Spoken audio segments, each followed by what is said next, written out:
காயங்கள் வாளால வெட்டப்பட்டு ஈட்டியால குத்தப்பட்டு அம்பால் ஈயப்பட்டு உடம்புல சல்லடை கூட ஆக்கப்பட்டிருக்கு. அவர் அந்த அந்த அந்த அந்த அந்த காட்சிகளை பார்த்துட்டு அந்த சம்பவத்தை பார்த்து தப்பித்து செய்யறாங்க, நினைவு கூறுறாங்க. ஒரு திருமறை வராங்க வசந்த பார்த்தோம். மினல் முஃமினூன ரிஜாலுன் சதகு மா ஆஹதுல்லாஹ் அலைஹி, அல்லாஹ்விடம் எதை பற்றி உறுதிமொழி எடுத்தார்களோ அதை உண்மைப்படுத்தியோர் நம்பிக்கை கொண்ட மக்கள் உள்ளனர். இந்த வசனம் இவங்களுக்காக இறங்கி இருக்குமோ அப்ப நாங்க எங்க உள்ள பேசிக் கொண்டோம். எவ்வளவு பெரிய ஒரு தியாகம்! இதுல எந்த விதமான சொல்ல நோக்கமும் இல்லை. முஸ்லீமும் நான் சொல்றேன், அல்லாஹ் வணக்கம் நான் சொல்றேன், இந்த மாற்றத்தின் பக்கம் வாங்கன்னு சொல்றான், என்ன அடிக்கிறான். அதுக்கு திருப்பி உள்ள பதிலடி கொடுத்தாங்களா, பதிலடி கொடுக்கும் போது அவர் உயிரின செய்து பிரியுது. அவங்களுக்கு தெரியும் போர்க்களத்துக்கு போனா எந்த நிலையும் நடக்கலாம்னு சொல்லி. அந்த நபித்தோட அந்த அந்த கோர காட்சியை பார்த்துட்டு செய்தாப்பட ரத்த தாயை தூசப்பட கிடக்குறாங்களா, அதை பார்த்து நபித்தோட சொல்லுவாங்க, இந்த வசனம் இவங்க தான் சொல்லுதோ. அப்படிப்பட்ட ஏன் நம்பிக்கை எதற்காக தெரியுமா? உலக லாபங்களுக்காக இல்லை, மறுமையுடைய வெற்றி. எல்லாம் சொல்லி காட்டாங்க, கூலு லா இலாஹ இல்லல்லாஹ் துஃப்லிஹூன், நீங்கள் வெற்றி பெறுவீர்கள் மறுமையில. எப்போ இந்த மார்க்கத்துக்கு நம்ம தியாகத்தை முன்னிருந்து செய்யக்கூடிய மக்களாக ஆகும்போது. அதுபோன்று அபூதலில் அவங்க செய்றாங்க, அவங்க செய்தி சொல்றாங்க இந்த மார்க்கத்திற்காக. எந்த அளவுக்கு அவங்க இந்த மார்க்கத்தை பின்பற்றக்கூடிய விஷயத்துல அவ்வளவு பேர்ல இருந்திருக்கிறாங்க. அபூதல் சொல்லி காட்டுறாரு, என்னுடைய பிடரி இருக்குத, இந்த பிடரியின் மீது ஒருத்தர் உரிமையை வாழ கொண்டு இருக்கிற வைக்கிறாரு, உன் தலையை நான் துண்டிச்சிருவேன். நான் என்னோட நிலை எப்படி தெரியுமா இருக்கும், என் தலை துண்டாய் பூமியை விழுவதற்கு முன்னாடி நபிசாமி சொன்னாங்களே அந்த தத்தித்தை நான் அவருக்கு சொல்லிடுவேன். அப்ப எப்படி விளங்கி உள்வாங்கி வச்சிருக்கிறாங்க. நம்மளும் சொல்றோம் நானும் சொர்க்கத்துக்கு போவோம். எப்படிப்பட்ட சொர்க்கம் நான் கேட்கறோம் தெரியுமா? சர்வசாதாரண சொர்க்கம் இல்ல. ஹப்பாபுல் அரசு, இந்த அனஸ்புல் நர்வு, அபூபின் ஜர்ரா, இந்த அபூதர், இவங்களுக்குள்ள சொத்து நமக்கு வேணுமா? நம்ம எதுக்கு ஆசைப்படும் தெரியுமா? அல்லாஹ் சொல்லி காட்டுறோம், வானங்கள் மட்டும் பூமியில பரப்போட உண்ட சொர்க்கத்துக்கு என்ன செய்யுங்க, நீங்க விரைந்து செல்லுங்கள். அந்த சொர்க்கத்துக்கு நம்ம என்ன செய்யறோம்? பேராவல் சொல்லக்கூடிய மக்களாக இருக்கிறோம். நாங்க ஒண்ணும் செய்ய மாட்டோம். நாங்க பேர் எப்படி இருப்போம்? எங்க பேர் இப்ராஹிமா இருக்கும், அவ்வளவுதான். தொப்பியை போடுவோம், தாடி வைப்போம், பேசுவோம் கண்ணியமா, வாயிலே எனக்கு சம்பளம் படிப்போம். நாங்க என்ன செய்ய மாட்டோம்? அல்லாஹ்வுடைய மார்க்கத்துக்கு எதிராக என்ன செய்ய மாட்டோம்? அல்லாஹ்வுடைய மார்க்கத்துக்காக ஒரு துரும்பு கூட நாங்க எடுத்து போட மாட்டோம். அப்படின்னா எப்படி நமக்கு சொர்க்கம் கிடைக்கும்? அது எந்த அளவுக்கு நம்ம பேசுறோம்? இந்த இந்த அத்தனை தீவிரம் சொல்லக்கூடிய ஒரே ஒரு தீவி என்ன தெரியுமா? இந்த மார்க்கத்தை நீ கொண்டு போய் சேருங்க பிற மக்கள் மத்தியில. அதுல நீங்க உயிர் மூச்சாக இருங்க. அதுதான் உங்களுக்கு என்ன செய்யணும்? உயிர் மூச்சாக இருக்க வேண்டும். ஒரு முஸ்லீமுடைய வாழ்க்கை எப்படி? உலக வாழ்க்கை எல்லாம் சொல்லி காட்டான். அதாவது இந்த உலகத்துல உங்களுக்கு மரணத்தை வாழ்வை ஏன் படைச்சிருக்கேன் தெரியுமா? முதல்ல வாழ்வு எல்லாம் சொல்லி காட்டல. அல்லது ஹரக்கன் மூத்தவன் ஹயாத்தது எவ்வளவுக்கும் ஐயுக்கும் அரசுலாமரா அல்ல எப்படி சொல்லி காட்டுறான் தெரியுமா? இந்த வாழ்வையும் மரணத்தையும் சொல்லி காட்டல. உங்களுக்கு மரணத்தின் வாழ்வு ஏன் படைச்சிருக்கேன் தெரியுமா? நீங்க மரணத்துக்கு ஒரு வாழ்க்கை இருக்கு, அங்க யாருக்கு தெளிவா இருக்க போறீங்க, அதுக்கான சோதனை தான் அங்க.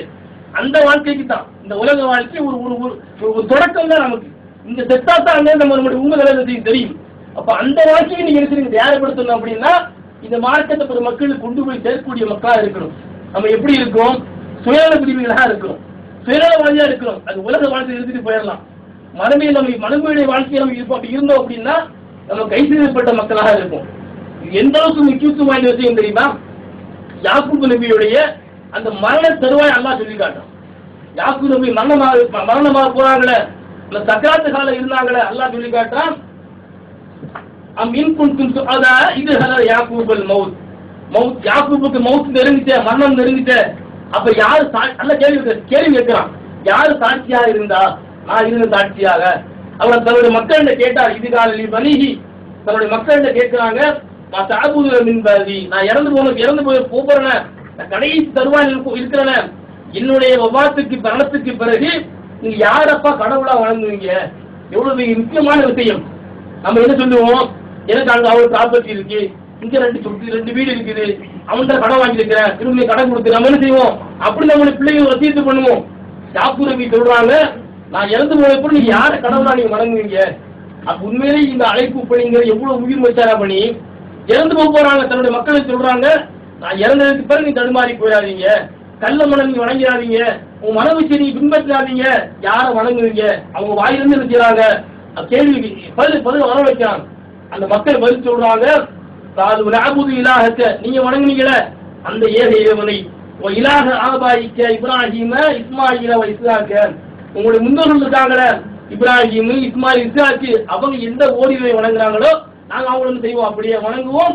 ஒரு நகு முஸ்லிமீன், அந்த அல்லாஹ்வுக்கு கட்டுப்பட்ட முஸ்லிமானாக இருப்போம். ஏன் இந்த வார்த்தையை சொன்னாங்க தெரியுமா? அல்லாஹ் சொல்லி காட்டுறான், யா அய்யுஹல்லதீன ஆமனு வ அன்ஃபுஸிகும் வ அஹ்லீகும் நாரா. இறை நம்பிக்கை கொண்ட மக்களே, உங்களை நீங்க என்ன செய்யுங்க, நரகத்திலிருந்து தற்காத்துக் கொள்ளுங்க. உங்களுடைய குடும்பத்தை நீங்க என்ன செய்வீங்க, தற்காத்துக் கொள்ளுங்க. ஒரு நபி கடைசியா சொன்ன செய்தி என்ன? அல்லாஹ் சொல்லி காட்டுறான், எல்லா நபிமாரும் சொன்ன செய்தி என்ன? அல்லாஹ்வின் பக்கம் நீங்க வாங்க, நீங்க வெற்றி அடைஞ்சிருவீங்க. அவர் இறந்து போறாங்க, அந்த நபி கடைசி வார்த்தை என்ன சொல்றாங்க? அல்லாஹ் மட்டும் நீங்க வணங்குங்க. அப்ப இந்த விஷயம் எவ்வளவு ஒரு மிக முக்கியமான விஷயம். நம்ம என்ன செய்யறோம், சிந்திக்க மற்ற மக்களாக இருக்கிறோம். ஏன் அப்படி சொல்லி காட்டுறாங்க? உங்களை நீங்க தற்காத்து நரகத்திலிருந்து உங்களுடைய குடும்பத்தை நீங்க தற்காத்துக் கொள்ளுங்க. என்ன காரணம் தெரியுமா? வகூதுஹன் நாஸ் வல் ஹிஜாரா. அந்த நரக படுகொலை எரியூட்டப்பட்ட நரக நெருப்பு இருக்குது. அந்த நரக நெருப்புல கெட்ட மனிதர்கள் இருப்பாங்க. நரக நெருப்புடைய எரிபொருளாக கற்கள் இருக்கும். அதனால நீங்க போய் சேர்ந்துடாதீங்க, நீங்க போய் ஊன்றாதீங்க. அப்புறம் இந்த அத்தனை செய்யும் சொல்லக்கூடிய ஒரே ஒரு விஷயம் என்ன தெரியுமா? இந்த மார்க்கத்தை நீங்க இருந்தீங்க அப்புறம் மக்களுக்கு கொண்டு போய் சேர்த்துருங்க. வேற எந்த நோக்கமும் இல்லை. அல்லாஹ் சொல்லி காட்டுறான், எல்லாரையும் அதுக்கு தான் அனுப்புனேன், வேற எந்த நோக்கமும் இல்லை. ஆட்சியை பிடிப்ப, அதிகாரத்தை பிடிப்ப, சொகுசா பவுனி வருவதற்கு இல்லை. அல்லாஹை மட்டும் வணங்கப்பான்னு சொல்லுங்க. இதுதான் சூழலை அனுப்பினா இதுக்காக தான் செய்யறாங்க. அந்த நபித்தோழர்கள் எல்லாம் அவ்வளவு தியாகம் செய்யறாங்க. எல்லா செய்திகளுடைய ஒரு செய்தி என்ன? மார்க்கத்தை நீ பிரச்சாரம் செய்யுங்க. அல்லாஹ் சொல்லி காட்டாங்க, ஓமா அர்சல்நாக்கில் ரஹ்மத்துல்லாஹி அலமீன். அந்த நபி அல்லாஹ் தூதராக பிரச்சாரம் செய்யறாங்க. எப்படி செய்யறாங்க பிரச்சாரம்?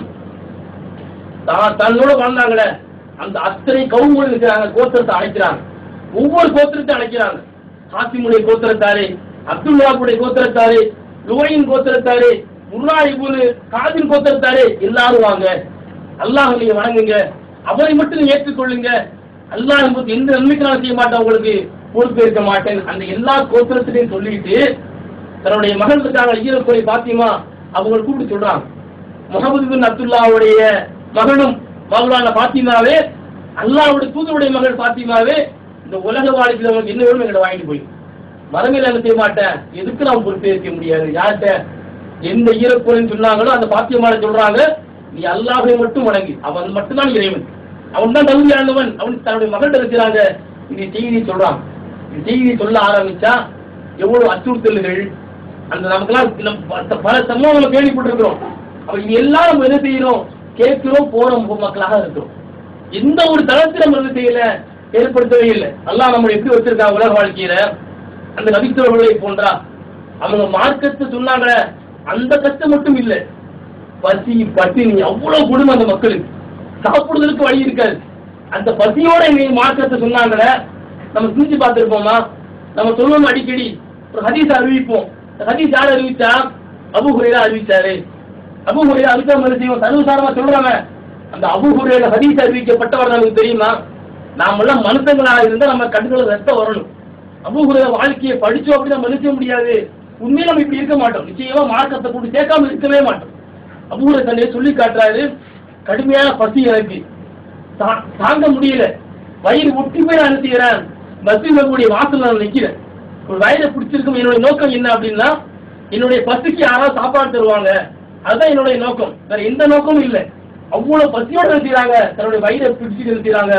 அந்த மத்திய போய் வாசல்ல நிற்கிறான். நிற்கும் போது அபூபக்கர் நினைக்கிறாங்க, அந்த வழியா வர்றான். அபூபக்கர் கேட்கிறாங்க, தோழரே அபூபக்கரே, இந்த இறைமறை வசனத்துக்கு என்ன விளக்கம்? இவர் நோக்காது இல்ல, எனக்கு கடுமையா பசிக்கு சாப்பிட்டு பல நாட்கள் ஆச்சு, சாப்பாடு தரமாட்டாரோ என்ன செய்யறாங்க, இந்த வார்த்தையை கேட்கறாங்க. அபூபக்கர் என்ன செய்யறாங்க, இந்த வசனத்துக்கு இந்த விளக்கம் சொல்லிட்டு போயிடுறாங்க. அவர் நோக்கம் நிறைவேறல. அடுத்த வாட்டி 3 நாள் வர்றாங்க, அவங்கள கேட்கறாங்க, சகோதரரே தோழரே இது என்ன விளக்கம்?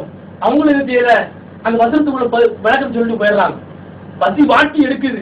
அல்லாஹ்வுடைய தூதர் நபித்தலாத்துல வர்றாங்க. அல்லாஹ்வுடைய தூதரே இந்த வசனத்துக்கு என்ன விளக்கம்? நபித்தலாத்துல கேட்கறாங்க, அபூ ஹுரைராவே நீங்க சாப்பிட்டு எத்தனை நாள் ஆச்சு? நம்ம எப்படி எல்லாம் சாப்பிடும் தெரியுமா? அல்லாஹு அக்பர், அவ்வளவு சுகபத்தை நம்ம செஞ்சிருக்கிறான்.